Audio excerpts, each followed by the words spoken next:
he issued yesterday? He didn't mention it. He only said his last 7.5 years have been tumultuous.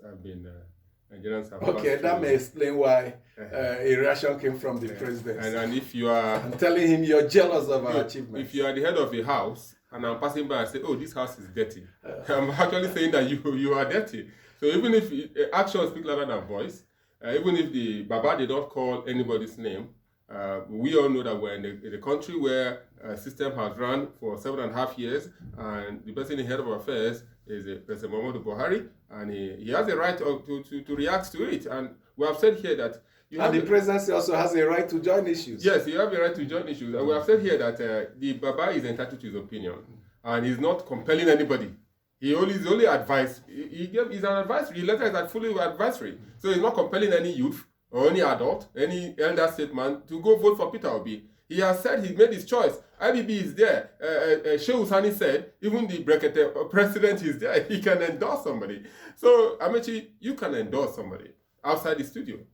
Anybody can endorse. So it's no crime for Obasanjo to endorse. But what some persons are saying is that he's doing it in a way that he has done it in the past, and which didn't. They say he supported Article 2019. Article didn't win. But he endorsed Buhari in 2015. And Buhari won. So God will give us a leader. That's just the bottom line. Well, we will also do our part. Before God gives us a leader, we need to vote and we need to select wisely. And we've taken us back to the issue of Obasanjo.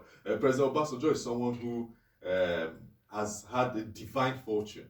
And someone has followed him now, military, now civilian. Baba is 85, going 86. And some have said he needs to remain a statesman.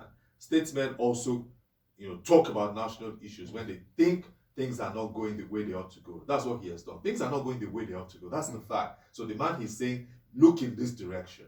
I think this guy can get the job done. When he went down memory lane and became a head of state at 32, or is it 38, and all that, he's just trying to let us realize that we know Nigeria.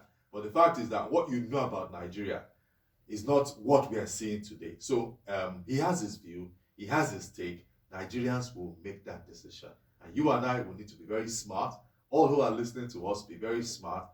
Don't allow tribal, ethnic, and other considerations to becloud your judgment on who you think can get this country back on its feet again.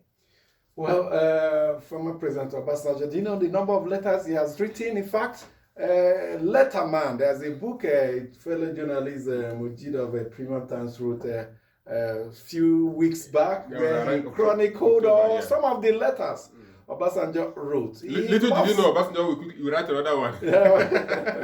Obasanjo even said at that book presentation that there are many more letters the guy couldn't access, that perhaps he's thinking of also getting all those letters together. Now, 85, he's still writing. Can call him the letterman. Some say former presidents keep quiet, but Obasanjo even asked a military president not keep quiet.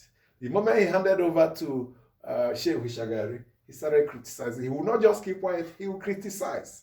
He will talk, he will move. And like Shola said yesterday, he landed him in jail and nearly cost his life.